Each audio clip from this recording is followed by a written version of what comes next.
In this video, I'm going to be giving you guys information that most gurus will actually make you pay for. If that's something you'd actually like to see on a weekly basis, then be sure to subscribe to my channel and drop a like on this video, as it really does help me out. But as most of you already know, today I'm going to be going over essentially everything that you need to know when it comes to scaling and killing your Facebook ad set. This video is kind of like a follow-up video to my last video where I just sort of taught you guys a basic Facebook ad strategy. If you guys haven't already checked it out, I highly suggest you do. It should be in a card popping up like right about now. This video, I'm going to be using the same exact ad account that I showed you when I was launching those first few ads under that client account. But before we get into the whole basis of this video, I'm actually going to be giving away 2 free dropshipping stores. All you guys need to do is comment down below #dropshipping and also subscribe to the channel and you will be entered. I did this way earlier on when I was starting my channel, and I'm deciding to bring it back because the likes, the comments, the support on those original videos were unlike any other support that I've ever received on any of my other videos that are on this channel. So I really want to provide you guys with some value, and I want you guys to provide me with something back. It's an honest trade, you know?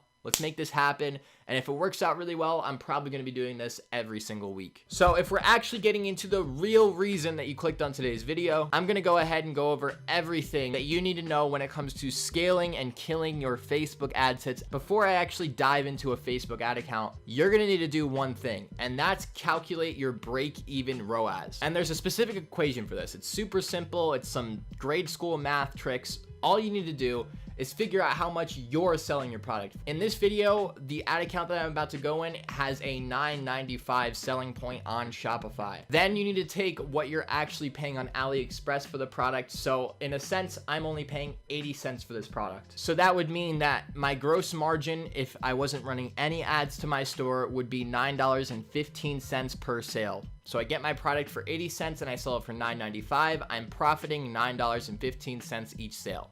Simple, right? So essentially what you'll want to do here is take the price that you're selling your product for, take your gross margin and divide them together. So in this case, I would do $9.95 divided by $9.15. And that would mean that my break-even ROAS is actually a 1.08, which is really, really good. That means I have a lot of room to be able to fail with Facebook ads. But typically your break-even ROAS should probably be like a 1.5. If it's a 2, that might be a really, really overpriced product that you might not want to consider selling. Now we're actually going to get into a few metrics on when you should actually kill a Facebook ad set. So I usually kill all my Facebook ad sets once my ad has spent $30 and has 0 sales. After 3 days, I would essentially kill any and all ad sets that have 0 sales after spending a full 3 days budget. Also, you'll want to be checking time frames on your Facebook ads. So when the ROAS drops below your break-even point within a certain time frame, say 3 days, then you're going to want to kill your ad set. There's a specific scenario behind this. So say you have an ad set that's been successful for a month, and then now you're going to check the last few days and it's gotten 0 sales. You just kill it. That's it.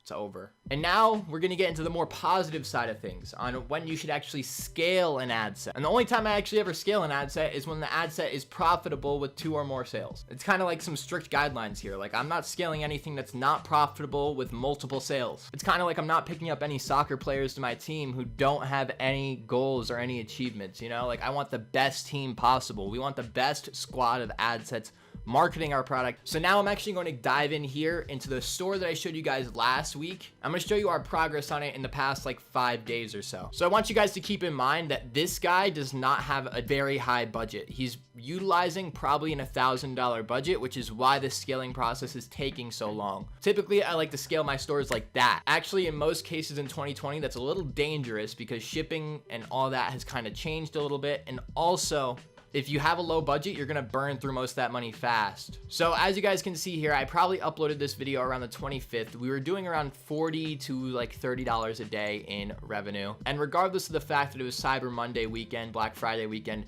we actually were able to scale pretty quickly from around $75 a day all the way up to around $150 to $160 a day in revenue. So if we're actually going to dive into his ad account, I ended up messing around with some stuff earlier on last night. So I'm just gonna show you all the ad sets that I ended up killing and why I killed them. As you can see, this one very down at the bottom actually has $28 spent and has no sales, so I ended up killing it. You don't need to spend exactly $30 to see if an ad set is a winner or not. the chances of that ad set getting a sale within another $1.07 spent are still really, really small. So I'm just not even gonna let it run, because chances are if I let it run, I'm gonna come back to this ad set and it's already gonna have spent $40 and it's still gonna have 0 sales. So if anything is close to the budget in which you should kill it, don't let it run another day, just kill it before you forget about it. As you guys can see here, I've actually been expanding upon this health and wellness ad set. Over here, we have a verification phase ad set, which is essentially just like my horizontal duplicate. And it's not doing so hot, but as we said earlier, my break-even ROAS on the store is a 1.08, so we're still profitable. And both of these audiences are overall profitable. So what I would typically do here is probably just take one of them, throw them into a CBO, and see how it does. I'm gonna have to hop in this ad account later tonight, but let's just assume that this has spent another $7 and won't get another sale, which is probably the case. I'm probably gonna go ahead and kill this Listerine and dental hygienist ad set tonight, and I'll probably go ahead and kill this ad set where it's also spent $22 and has no sales. This is simply because I just don't want anything that's super unprofitable running and spending money, when I could be definitely allocating a $10 budget to something that's actually going to generate me some sort of return back. As for scaling with this ad account, right, we have an ad set here that is also another health and wellness that I duplicated. And as you guys can see here, it's at a 4.80. So this ad set's doing really, really well. We've only spent 22 bucks on it and we've made $108. And I probably will keep this running for quite some time. But once you guys actually find some interest in ad sets that are consistently profitable, and you're consistently duplicating them and scaling them, what you'd actually want to do if they're consistently profitable and multiple duplicates is just create a CBO with 3 of those interests or ad sets that are all profitable and organize them so that they all do really, really well. Because if we go to our campaigns here and we go to the CBO right here, you guys can see the CBO isn't performing great, but it was only launched 3 days ago, so it really isn't optimized too well. That essentially goes over everything that I wanted to get into this video. This will probably be the least valuable video that I end up uploading this week, so be sure to just remain subscribed, drop a like on this video if this helped you out in any way, shape, or form. Maybe one day soon, within the next few months, I'll go live and I'll actually be like live editing like a client's ad account. If that's something you'd be interested in, comment down below. Anyways, thank you guys for stopping by. I really do appreciate your time. Let's see where it takes us. Peace.